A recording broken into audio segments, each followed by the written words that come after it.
Hello dear students, September 25ലേക്കുള്ള indirect ടാക്സസിന്റെ mock test paper ആണ് നമ്മളിപ്പോൾ ഡിസ്കസ് ചെയ്യാൻ പോകുന്നത്. ഒന്ന് രണ്ട് നല്ല ട്വിസ്റ്റഡ് ആയിട്ടുള്ള ക്വസ്റ്റ്യൻസ് ഒക്കെ ഉണ്ട്, കുറച്ച് കൺഫ്യൂസിംഗ് ആയിട്ടുള്ള ക്വസ്റ്റ്യൻസ്, നല്ല ലോജിക് ഒക്കെ ടെസ്റ്റ് ചെയ്യുന്ന ക്വസ്റ്റ്യൻസ് ഒക്കെ ഉണ്ട്. Will have discussion. Okay, so first of all question നമ്മൾ ചെയ്യാൻ പറ്റില്ലേ, എപ്പോഴും വായിക്കുമ്പോൾ തന്നെ അതിന്റെ റിലവൻറ്റ് പോയിന്റ് എന്താണെന്നുള്ളത് വായിച്ചിട്ട് പോകണം. ഓക്കെ, അങ്ങനെ പോവാം. Okay fine. So first of all person is dealing in supply of കർണാടകയിലാണ് ഡീലിംഗ് എന്നൊക്കെ പറയുന്നുണ്ട്. കോമ്പോസിഷൻ സ്കീം എടുത്തു. ഓക്കെ, 1.5 കോടി ക്രോസ് ചെയ്തു മെയില്. അങ്ങനെയാണെങ്കിൽ വിഡ്രോ ചെയ്യണമല്ലോ, വിഡ്രോ ചെയ്തിട്ട് ഹിയസ് ടു ഫയൽ ഡോക്യുമെന്റ്സ് ആയിട്ടുള്ളൂ, ഇതിലേക്ക് മാറ്റേണ്ടി വരും. ഓക്കെ, സോ ഇവിടെ 1.5 ക്രോസ് ക്രോസ് എന്ന് പറയുമ്പോൾ സെക്ഷൻ നമ്പർ ഏതാ വരിക? 10 സബ്സെക്ഷൻ 3 വരില്ലേ? ലാബ്സ് ആയി കഴിഞ്ഞാൽ you have to convert from section 10 to section 9. പിന്നെ goods are removed from sale on return basis. Sale on return basis ചോദ്യം വന്നു കഴിഞ്ഞാൽ അവിടെ ആൻസർ വരുന്ന ഏത് പ്രകാരമായിരിക്കും? സെക്ഷൻ 31 സബ്സെക്ഷൻ 7 ഉണ്ട്, ശരിയല്ലേ? ഫൈൻ. 6 സെക്ഷൻ, അതെ 7. 31 സബ്സെക്ഷൻ 7 അപ്രൂവൽ ബേസുമായി ബന്ധപ്പെട്ടുള്ള കാര്യങ്ങൾ പറയുന്നത്. ക്ലിയർ? അതിൽ പറയുന്നുണ്ട് 6 മന്ത്സിനകത്ത് ഇൻവോയ്സ് ചെയ്യണം, ഓർ ഡേറ്റ് ഓഫ് അക്സെപ്റ്റൻസ് അല്ലേ, എന്നാണോ സപ്ലൈ നടക്കുന്നത്, വിച്ച് അവർ ഇസ് ഏർലിയർ, ആ പോയിന്റിൽ ടെസ്റ്റ് ചെയ്യുന്നുണ്ടാവും അല്ലേ. പിന്നെ എന്താ പറയുന്നത്, ITസിന്റെ കാര്യങ്ങളൊക്കെ പറയുന്നുണ്ട്, കുറച്ച് ഡിസ്കസ് ചെയ്യുന്നത്. ഓക്കെ, അപ്പോൾ നമുക്ക് ഇതിൽ 1 by 1 ഇല്ലേ, ക്വസ്റ്റിനെ ബേസിട്ട് തന്നെ പോയിരിക്കും ഏറ്റവും നല്ലത്. ഓക്കെ, ഫസ്റ്റ് ഓഫ് ഓൾ സ്റ്റോക്കിന്റെ ഡീറ്റെയിൽസ് ഒക്കെ അപ്ലോഡ് ചെയ്യണം. ഏതാ? സെക്ഷൻ 10 നിന്ന് 9 കൺവേർട്ട് ആവുമ്പല്ലേ. അങ്ങനെയാണെങ്കിൽ സ്റ്റോക്കിന്റെ ITC ക്ലെയിം ചെയ്യാൻ പറ്റും. സെക്ഷൻ പ്രകാരം 18 സബ്സെക്ഷൻ 1C ഉണ്ടല്ലോ, 18(1)(c) പ്രകാരം കോമ്പോസിഷൻ ഡീലർ എന്നില്ലേ സെക്ഷൻ 9 മാറുകയാണെങ്കിൽ നിങ്ങൾക്ക് പഴയ ITC ക്ലെയിം ചെയ്യാൻ പറ്റില്ലേ? യെസ്. അതിൻ്റെയൊക്കെ ഡോക്യുമെന്റ്സ് ഇല്ലേ, ഡീറ്റെയിൽസ് എപ്പോൾ ഫർണിഷൻ നടത്തും. സോ ആ ഡീറ്റെയിൽസ് ഫർണിഷൻ നമുക്ക് 30 days ടൈമാണുള്ളത് ഫ്രം ഈ ഓപ്റ്റ് ഔട്ട് ചെയ്യുന്നത്. സോ ഓപ്റ്റ് ഔട്ട് ചെയ്യുന്ന ഡേറ്റ് അത് നോക്കൂ, 9th May. 9th May 30 days count ചെയ്ത് കഴിഞ്ഞാൽ, സോറി 9th May 30 days കഴിഞ്ഞാൽ June 8th വരും, കാരണം May 31st ഉണ്ടല്ലോ. അപ്പൊ 8th June അകത്ത് എന്ത് ചെയ്യണം? സ്റ്റോക്കിന്റെ ഡീറ്റെയിൽസ് എല്ലാം അപ്ലോഡ് ചെയ്യണം. Okay fine. രണ്ടാമത്തത് റിട്ടേൺ ബേസിസിലാണെങ്കിൽ എപ്പോഴാണ് ഇൻവോയ്സ് ഇഷ്യൂ ഉണ്ടെന്ന്. റിട്ടേൺ ബേസിലാണെങ്കിൽ 6 months ടൈം ഉണ്ട്, ഓർ ജൂണിന്ന് 6 months ടൈം ഉണ്ട്, ഓർ അക്സെപ്റ്റ് ചെയ്യുന്ന എപ്പോഴാണ്? 15th December, or June, July, August, September, October, November, December, അതെ 10th December വരും. ക്ലിയർ? ഓർ 15th December എന്നുള്ള കാറ്റഗറി വരും. സോ ഇവിടെ നമ്മൾ നോക്കുകയാണെങ്കിൽ അതെ 10th December, കാരണം 6 months ഉള്ള കട്ട് ഓഫ് ഡേറ്റ് ഇല്ലേ, അക്സെപ്റ്റ് ചെയ്യുന്ന 6 monthsന്റെ അകത്തായിരിക്കും എന്നാണ് പറയുന്നത്. 6 monthsനകത്ത് ഇൻവോയ്സ് ഇഷ്യൂ എന്ന് പറയുന്നില്ലേ. സോ ആ ഒരു പോയിന്റ് വരുന്നുണ്ട്. ഓക്കെ, ഇനി എലിജിബിൾ ഇൻപുട്ട് ടാക്സ് ഇല്ലേ four the month of August. Eligible input tax four the month of August ചോദിച്ചിട്ടുണ്ട്. അപ്പോൾ ITCയുമായി ബന്ധപ്പെട്ട ചോദ്യങ്ങളിൽ for example input services for personal purpose ആണെങ്കിൽ ITC ക്ലെയിം ചെയ്യാൻ പറ്റില്ല. പേഴ്സണൽ പർപ്പസിന് ഒന്നാമത് ബിസിനസ് അല്ലാത്തതുകൊണ്ട് ക്ലെയിം ചെയ്യാൻ പറ്റില്ല. ഓർ പേഴ്സണൽ പർപ്പസ് ആണെങ്കിൽ 17(5) ഇല്ലേ, G ഉണ്ട്, അത് പ്രകാരം 17(5)G പ്രകാരം പേഴ്സണൽ പർപ്പസിന് ITC ക്ലെയിം ചെയ്യാൻ പറ്റില്ല. GST പെയ്ഡ് ഓൺ മോട്ടർ കാറില്ലേ, വെഹിക്കിള്, ഈ മോട്ടോർ വെഹിക്കിളില്ലേ 2 വീലറാണ്, എഞ്ചിൻ കപ്പാസിറ്റീസ് 25. ഭയങ്കര കോംപ്ലിക്കേറ്റഡ് ആയിട്ട് ചിന്തിച്ചിട്ട് ഇറക്കിയ സംഭവം. മോട്ടോർ വെഹിക്കിളിൽ ITC ജനറലി കിട്ടില്ല. പക്ഷെ മോട്ടോർ വെഹിക്കിൾ ഡെഫിനിഷനില്ലേ എബവ് 25cc മാത്രമാണ് മോട്ടോർ വെഹിക്കിളായിട്ട് കണക്കാക്കുള്ളൂ GST ലോയിലും, അല്ലെങ്കിൽ motor vehicles department motor vehicle act പ്രകാരം. അതേ ഡെഫിനേഷൻ തന്നെയാണ് GST ഉള്ളത്. എബവ് 25cc ഓർ ലെസ് ആണെങ്കിൽ U can claim ITC. 25cc or 25cc വണ്ടി ഏതാണെന്ന് എനിക്കറിയില്ല. 25cc വണ്ടി ആണെങ്കിൽ ഓർ ബിലോ ആണെങ്കിൽ അതിന്റെ ITC can be claimed. 17(5)(a) provision വരില്ല. Okay, yes. ഇനി കമ്പ്യൂട്ടർ പർച്ചേസ് ചെയ്തു, അതിന്റെ ITC വായിച്ചു നോക്കൂ. GST portion was include in the part of cost of claiming. Depreciation കൂടെ ക്ലെയിം ചെയ്ത് കഴിഞ്ഞാൽ 16(3) പ്രകാരം ITC കിട്ടൂ? ഇല്ല. Okay fine. പിന്നെ ഒരു പഴയ പേയ്മെന്റ് ഇല്ലേ, during the month has reversed ITC of 10,000 ഇല്ലേ, കഴിഞ്ഞ മാസം ITC റിവേഴ്സ് ചെയ്തു പേയ്മെന്റ് ടൈമിൽ ചെയ്യാത്തതുകൊണ്ട്.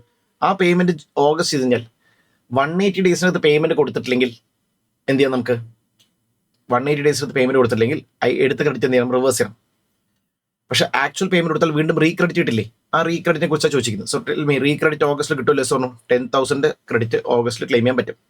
അങ്ങനെ ആയിട്ടുള്ള ടോട്ടൽ എലിജിബിൾ ക്രെഡിറ്റ് 10ഉം എത്ര 9ഉം കൂടെ വരും, എത്ര 19,000 വരും. അതെ, ബി എന്നുള്ള പോയിന്റ്. ഓക്കെ അല്ലേ? Compute the amount of ITC to be reverse for the month of സെപ്റ്റംബറിലെ. സെപ്റ്റംബർ മാസത്തിന്റെ അവസ്ഥ എന്താ ചോദിച്ചു കഴിഞ്ഞാൽ ഇവിടെ നോക്കൂ. സെപ്റ്റംബറിൽ ഇവർ ഇത്ര ഡ്യൂ നടത്തും. 180 daysന്റെ കണ്ടീഷൻ വയലേറ്റ് ആവുന്നത് ഏത് മാത്രമാണ്? ABCയുടെ ഈ പറയുന്ന 15,000 ഇല്ലേ, ഇതിൻ്റെ ITC ക്ലെയിം ചെയ്യാൻ പറ്റില്ല. അപ്പോൾ ഈ എടുത്ത് ക്രെഡിറ്റ് എന്ത് ചെയ്യണം? റിവേഴ്സ് ചെയ്യണം അല്ലേ? Fine. So 15,000 has to be reversed. C എന്നുള്ള കേസിൽ. Okay fine. ഇനി ടൈം ഓഫ് സപ്ലൈ, ഇവിടെ നല്ല ക്വസ്റ്റ്യൻ ചോദിച്ചിട്ടുണ്ട്. Time of supply associate enterprise ആണെങ്കിൽ, import of service associate enterprise ആണെങ്കിൽ 2 ഫാക്ടേഴ്സ് നോക്കണം. ഒന്ന് ഡേറ്റ് ഓഫ് പേയ്മെന്റ് നോക്കണം, രണ്ടാമത്തെ date of debit in books ഇല്ലേ, എന്നാണോ അക്കൗണ്ടിന്റെ date, which ever is earlier. So ഈ ക്വസ്റ്റ്യൻ നോക്കുകയാണെങ്കിൽ ഇതിൽ അവസാനമില്ലേ ഇമ്പോർട്ട് ഓഫ് സർവീസ് ഇല്ലേ, അക്കൗണ്ടിങ് സർവീസ് റിസീവ് എന്ന് പറയുന്നത് ഫ്രം അസോസിയേറ്റ് എന്റർപ്രൈസ് പറയുന്നുണ്ട്. അക്കൗണ്ട് ചെയ്തിരിക്കുന്ന 10th ഒക്ടോബറിനാണ്, പക്ഷെ പേയ്മെന്റ് ഓൾറെഡി കൊടുത്തു 30 സെപ്റ്റംബറിന്. 13 സബ്സെക്ഷൻ 3 ആണ് ചോദിച്ചിരിക്കുന്നത്. 13 സബ്സെക്ഷൻ 3 ഇല്ലേ, റിവേഴ്സ് ചാർജുമായി ബന്ധപ്പെട്ടിട്ടുള്ള ടൈം ഓഫ് സപ്ലൈ ഇല്ലേ, അതിന്റെ കൂടെയാണ് ഈ സെക്ഷൻസ് കയറി വരിക. സോ ഓൾ ഓഫ് യു അന്ന് ആലോചിച്ച് നോക്കൂ, എങ്ങനെ വരിക? 30th സെപ്റ്റംബർ ആയിരിക്കും വരിക അല്ലേ? കറക്റ്റ്. സോ സി 3B, അതെ, പിന്നെ ഫസ്റ്റ് രണ്ടും CC. ഓക്കെ ഓക്കെ അല്ലേ? I hope this is clear. Okay fine. ഇനി ഇത് നല്ല ക്വസ്റ്റൻ ആയിരുന്നു. ഓവർ ഡൈമെൻഷണൽ വെഹിക്കിൾസ് അല്ലേ, വേ ബില്ലിന്റെ കാര്യം. ഓവർ ഡൈമെൻഷണൽ വെഹിക്കിൾസിന്റെ കപ്പാസിറ്റി എത്ര? 20 കിലോമീറ്റേഴ്സ് പെർ ഡേ അല്ലേ? 20 കിലോമീറ്റേഴ്സ് പെർ ഡേ. പിന്നെ ഇതിന്റെ വാലിഡിറ്റി സ്റ്റാർട്ട് ചെയ്യുന്ന എപ്പോഴായിരിക്കും? വാലിഡിറ്റി കൗണ്ട് ചെയ്യുന്ന എപ്പോഴാണ്? എടുക്കുന്ന ഡേ നമ്മൾ കൗണ്ട് ചെയ്യില്ല, നെക്സ്റ്റ് ഡേ ഇല്ലേ, നെക്സ്റ്റ് ഡേ മിഡ് നൈറ്റ് അല്ലേ എൻഡ് ആവുക. ക്ലിയർ?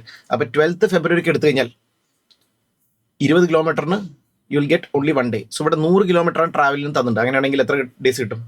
5 ഡേയ്സ് കിട്ടും. 5 ഡേയ്സ് പറയുമ്പോൾ 13th 14th 15th 16th 17th നൈറ്റില്ലേ ആണ് എക്സ്പയർ ആവുക, mid knight of 17th.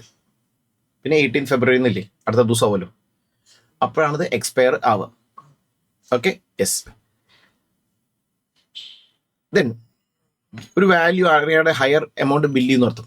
So invoice amount is higher, you have to reduce the value. ഏതാ issue വേണ്ടത്? You have to issue credit note. ഏ section പ്രകാരം? 34 subsection 1.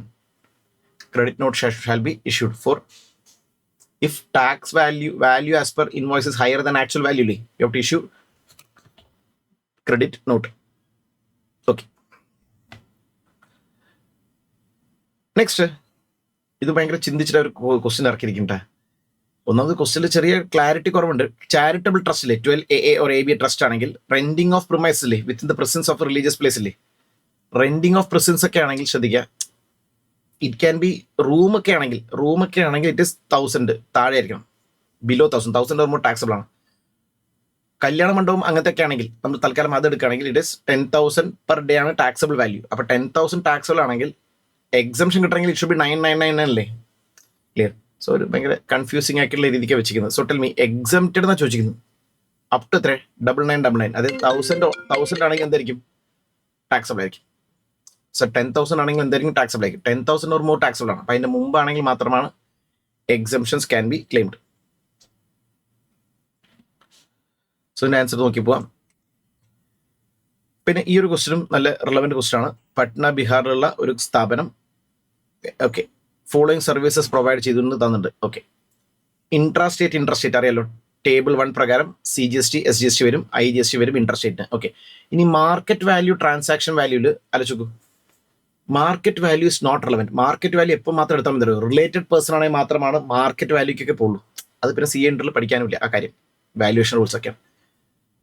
ഇപ്പോൾ for example ഞാൻ ഒരു product നിങ്ങൾക്ക് വിൽക്കുന്നില്ലേ, ശ്രദ്ധിക്കുക, ഞാൻ നിങ്ങൾക്ക് ഈ പ്രൊഡക്റ്റ് വിൽക്കുന്നത് ഇതിന്റെ മാർക്കറ്റ് വാല്യൂ ശരിക്കും 500 ഉണ്ട് വെച്ചോളൂ. 500 റുപ്പീസിന്റെ പ്രൊഡക്റ്റ്, പക്ഷേ നിങ്ങൾക്ക് വിൽക്കുന്നത് 300 ആണെങ്കിൽ 300 GST അടച്ചാൽ മതി. Clear? Transaction value can be accepted if buyer and sellers are not related and price is a sole consideration അല്ലേ? സോ ആ ഒരു കണ്ടീഷൻ വെച്ചിട്ട് ഏത് മാത്രം നോക്കിയാൽ മതി? ട്രാൻസാക്ഷൻ വാല്യൂ മാത്രം നോക്കിയാൽ മതി, മാർക്കറ്റ് വാല്യൂ റിലവൻറ്റ് അല്ല. പിന്നെ ഇക്വിറ്റി ഷെയറില്ലേ, പ്ലജ് ചെയ്തു അതുമായി ബന്ധപ്പെട്ട കാര്യങ്ങൾ. ഇക്വിറ്റി ഷെയറില്ലേ ആലോചിക്കൂ, സെയിൽ ആൻഡ് പർച്ചേസ് ഇല്ലേ, equity share is not supply of goods nor എന്താ സപ്ലൈ ഓഫ് സർവീസും അല്ല, കാരണം excluded from definition of goods as well as service ആണ്. സോ ഇക്വിറ്റി ഷെയറിന് മുകളിൽ GST ലയബിലിറ്റി വരില്ല. ഓക്കെ അല്ലേ? ഫൈൻ. ഇനി ബ്രാഞ്ചിലോട്ട് അയച്ചു to additional place of business ആണെങ്കിൽ അത് നോട്ട് എ സപ്ലൈ, കാരണം ഡിസ്റ്റിങ് പേഴ്സൺ അല്ല, it is not a supply എന്നുള്ള കോൺസെപ്റ്റ് ആണ്. അതിന്റെ മുകളിൽ ഔട്ട്പുട്ട് ടാക്സ് അടയ്ക്കേണ്ട ആവശ്യം ഇല്ല. 58,000 സാധനം വിത്തൗട്ട് കൺസിഡറേഷൻ. പിന്നെ ഒരുപാട് പിള്ളേർ ചോദിച്ചിട്ട് സാർ വിത്ത് കൺസിഡറേഷൻ ഉണ്ടെങ്കിലും അപ്പോൾ ടാക്സ് വരും കേട്ടോ. അങ്ങനെയാണ് ICAR ടെക്സ്റ്റ് ബുക്കിൽ കൊടുത്തിരിക്കുന്നത്. വിത്തൗട്ട് കൺസിഡറേഷൻ ആണെങ്കിൽ GST അടയ്ക്കേണ്ട ആവശ്യം ഇല്ല. Milling of paddy into rice അറിയാലോ, സർക്കുലർ പ്രകാരം ഇറ്റ് ഇസ് ഒമിറ്റഡ്, എക്സംഷൻ ഒഴിവാക്കിയിട്ടുണ്ട്, ഇറ്റ് ഇസ് ടാക്സബിൾ. സർക്കുലർ പ്രകാരം milling of paddy in rice is taxable supply എന്ന് പറയുന്നത്, അപ്പോൾ അതിൻ്റെ ടാക്സ് ലയബിലിറ്റി വരും. പിന്നെ ഇവിടെ പറയുന്നത് giving of truck on hire to a government authority. Truck വാടക കൊടുത്താൽ ഒരു എക്സംഷൻ ഉണ്ട് ശരിക്കും പറഞ്ഞാൽ. ഏതാ? Truck is given to GT, transportation of ഗുഡ്സിന്റെ വെഹിക്കിൾ ഇല്ലേ, GTക്ക് വാടക കൊടുത്താൽ എക്സംഷൻ ഉണ്ട്. ഇവിടെ പിന്നെ അതില്ല. ആ കാറ്റഗറി ഇവിടെ ഡിസ്കസ് ചെയ്യാൻ പറ്റില്ല. ഓക്കെ, ഇതിന്റെ CGST SGST ഇല്ലേ, ലയബിലിറ്റി കണക്കാക്കുന്ന ക്വസ്റ്റൻ ആണ്. സോ താഴത്തെ ആൻസേഴ്സ് കൊടുത്ത് വെച്ചിട്ടുണ്ട്. സോ ഒന്ന് റീഡ് വൺ ടൈം. ഇനി ഈ ഒരു ക്വസ്റ്റ്യൻ ഇല്ലേ, ഗ്രീൻ പൈൻ എന്നുള്ള രീതിക്കുള്ള ക്വസ്റ്റ്യൻ ഉണ്ട്. Taxable supply, list price of the goods തന്നിട്ടുണ്ട്. Okay fine. സബ്സിഡി ഇല്ലേ from central government subsidy is excluded as per 15 subsection 2 clause E. അടുത്ത് വെച്ചോക്കൂ, NGO പ്രകാരമുള്ള പ്രൈവറ്റ് സബ്സിഡി ആണെങ്കിൽ ഡയറക്ട്ലി ലിങ്ക് ടു പ്രൈസ് ആണെങ്കിൽ എന്ത് ചെയ്യണം? ടാക്സ് ചെയ്യണം, ആഡ് ചെയ്യണം അല്ലേ. Taxes levied by municipal authority ആണെങ്കിൽ 15 സബ്സെക്ഷൻ 2 ക്ലോസ് A പ്രകാരം എന്ത് ചെയ്യണം? ആഡ് ചെയ്യണം, ടാക്സബിൾ ആണ്. പാക്കിംഗ് ചാർജസ് ഇൻസിഡന്റൽ എക്സ്പെൻസ് ആണ് 15(2)C. ലേറ്റ് ഫീസ് ഒക്കെ ആണെങ്കിൽ എന്തായിരിക്കും? 15(2)D, D four delay, ഓർമ്മില്ലേ. പക്ഷെ ഇതിൽ പറയുന്നുണ്ട് 6,000 മാത്രമേ മേടിച്ചുള്ളൂ പറയുന്നുണ്ട്. അപ്പോൾ ശരിക്കും പറഞ്ഞാൽ ഒരു ഇൻക്ലൂസീവ് ബേസിസിന്റെ കോൺസെപ്റ്റ് കൂടെ വരും കാൽക്കുലേഷൻ ചെയ്ത്. അതായത് 6,000 ഇസ് ഇൻക്ലൂഡിങ് GST അല്ലേ കണക്കാക്കണം. അപ്പോൾ into 100 divide by 100 plus rate ഇല്ലേ, അടിച്ചു കഴിഞ്ഞാൽ അതിൻ്റെ വാല്യൂ കിട്ടും. അതായിട്ട് കാൽക്കുലേഷൻസ് ചെയ്തിട്ടുണ്ട്. List price of the goods is net of the 2 subsidies receive പറഞ്ഞില്ലേ. നെറ്റ് ഓഫ് 2 സബ്സിഡീസ് പറഞ്ഞാൽ ആഫ്റ്റർ കൺസിഡറിങ് സബ്സിഡി നടത്തും. ആഫ്റ്റർ കൺസിഡറിങ് സബ്സിഡി എന്ന് പ്രതീക്ഷിച്ചിട്ട് പിന്നെ പ്രൈസ് ഇല്ലേ അഡ്ജസ്റ്റഡ് ആണെന്ന് അർത്ഥം. സോ അഡീഷണൽ ആയിട്ട് കിട്ടിയ പോലെ കണക്കാക്കിയാൽ മതി. ഓക്കെ അല്ലേ, fine. So rate of tax വന്നിട്ട്, so you can calculate and understand this calculation is given here. ഇനി ക്ലിനിക്കൽ എസ്റ്റാബ്ലിഷ്മെന്റ്സിന്റെ സർവീസ് ആണെങ്കിൽ come on you can claim exemption under 12/70 notification. പക്ഷേ reiki healing treatment not a recognised system of medicine. Recognised system of medicine അല്ലാത്തതുകൊണ്ട് it is not health care service. So it is taxable അല്ലേ.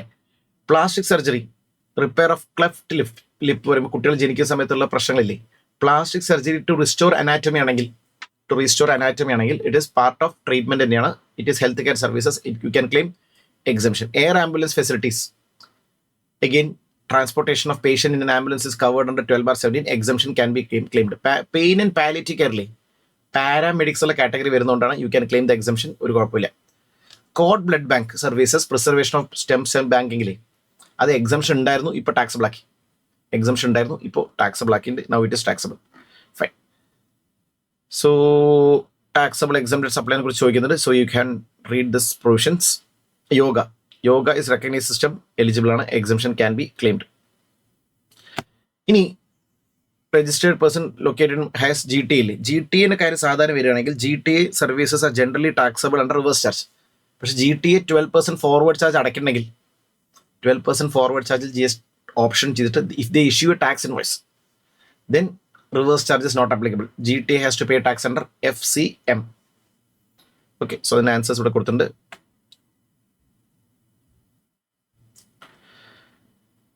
Next ചോദ്യമല്ലേ, deals with person is having turnover previous year turnover 1.2 lakhs ഉള്ളൂ, 1.2 crores വരും, അത് 120 lakhs വരും. Composition scheme എടുത്താൽ കൊള്ളാമെന്നുണ്ട്. അടുത്ത ബിസിനസ്സിന് നോർമൽ ലെവിയും, that is possible or not possible അല്ലേ. സെക്ഷൻ 10 സബ്സെക്ഷൻ 2 പറയുന്നുണ്ട്, if a person having one PAN is having option to take composition ആണെങ്കിൽ all other registration under same PAN should follow the same option ഇല്ലേ. Yes, അപ്പോൾ ഒരു സ്ഥലത്ത് section 10(1) ഒരു സ്ഥലത്ത് section 9 ഇല്ലേ, it is not possible. 1 nation 1 tax, 1 state 1 registration എന്നുള്ള ഒരു കോൺസെപ്റ്റിൽ 1 pan 1 ഓപ്ഷൻ ഇല്ലേ, ഒന്നിനെ സെക്ഷൻ 9 ഓർ സെക്ഷൻ 10 എടുക്കാം. പക്ഷെ വൺസ് എടുത്തു കഴിഞ്ഞാൽ ഓൾ ഓവർ ഇന്ത്യ എന്തായിരിക്കും, സെയിം പ്രൊവിഷൻ ആയിരിക്കും ആപ്ലിക്കബിൾ ആവുക അല്ലേ. യെസ്, ഈ ഒരു കാര്യം ജസ്റ്റ് നോക്കി വയ്ക്കാം. ഇനി ഈ ഒരു point, effective date of registration, അതറിയാലോ, നിങ്ങൾ ലയബിളായ ഡേറ്റിൽ നിന്ന് 30 ഡേയ്സിനകത്ത് ആപ്ലിക്കേഷൻ കൊടുത്തിട്ടുണ്ടെങ്കിൽ ലയബിളായ ഡേറ്റ് ആയിരിക്കും ഇഫക്റ്റീവ് ഡേറ്റ്. 30 ഡേയ്സിനകത്ത് ആപ്ലിക്കേഷൻ കൊടുത്തിട്ടില്ലെങ്കിൽ ഏതായിരിക്കും, date of grant of registration ആയിരിക്കും ഇഫക്റ്റീവ് ഡേറ്റ്. ഓക്കെ അല്ലേ. സോ ആ ഒരു പ്രൊവിഷൻ വെച്ചിട്ടുള്ള സിമ്പിൾ ക്വസ്റ്റൻ ആണ്, ജസ്റ്റ് റീഡ് വൺ ടൈം. പിന്നെ സ്റ്റേറ്റിൻ്റെ ലിമിറ്റ്സും രജിസ്ട്രേഷൻ ലിമിറ്റ്സും അവർ കൊടുത്തു വെച്ചിട്ടുണ്ട്. അത് എൻ്റെ അഭിപ്രായത്തിൽ അതിൻ്റെ ആവശ്യമില്ല ശരിക്കും. സ്റ്റേറ്റിൻ്റെ രജിസ്ട്രേഷൻ ലിമിറ്റ് കുറിച്ച് ചോദ്യമില്ലല്ലോ, ഇഫക്റ്റീവ് ഡേറ്റ് മാത്രമല്ല ചോദിക്കുന്നു. ഇഫക്റ്റീവ് ഡേറ്റ് മാത്രമേ ചോദിച്ചു. അപ്പോൾ സ്റ്റേറ്റിൻ്റെ രജിസ്ട്രേഷൻ ലിമിറ്റിനെ കുറിച്ച് പറയേണ്ട ആവശ്യം ഇവിടെ ഇല്ല. ഓക്കെ,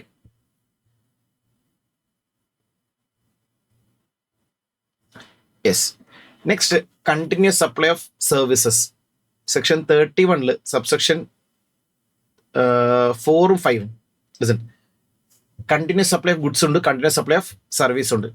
ഗുഡ്സും സർവീസിലും ഇല്ലേ ശ്രദ്ധിക്കേണ്ട ഫാക്ടർ വെച്ചാൽ, ഫോർ എക്സാമ്പിൾ സർവീസ് ആണെങ്കിൽ 3 ഫാക്ടർ നോക്കണം. ഡ്യൂ ഡേറ്റ് ഫിക്സ്ഡ് ആണെങ്കിൽ ആ ഡേറ്റ് നോക്കണം. ഡ്യൂ ഡേറ്റ് ഫിക്സ്ഡ് അല്ലെങ്കിൽ പേയ്മെന്റ് കിട്ടുന്ന ഡേറ്റ് നോക്കണം. ഡ്യൂ ഡേറ്റ് ഫിക്സ് ചെയ്തൊന്നും ചെയ്തിട്ടില്ല വെച്ചുള്ളൂ, it is linked with completion ആണെങ്കിൽ കംപ്ലീഷൻ ഡേറ്റ് ഇല്ലേ നോക്കണം, ഏതാ പേയ്മെന്റ്. അപ്പൊ പേയ്മെന്റ് വെച്ചിട്ടാണ് തീരുമാനം എടുക്കാൻ നടത്തുക എപ്പോൾ ഇൻവോയ്സ് കൊടുക്കണം എന്നുള്ളത്. ഈ ക്വസ്റ്റ്യനിൽ എപ്പോഴും പറയുന്നുണ്ട് കണ്ടിന്യൂസ് സപ്ലൈ സർവീസ് ഇല്ലേ ചെയ്തിട്ട് പേയ്മെന്റ് ഇല്ലേ 1-ാം തീയതി തരണം എന്ന് ഡ്യൂ ആണ് വെച്ചോളൂ.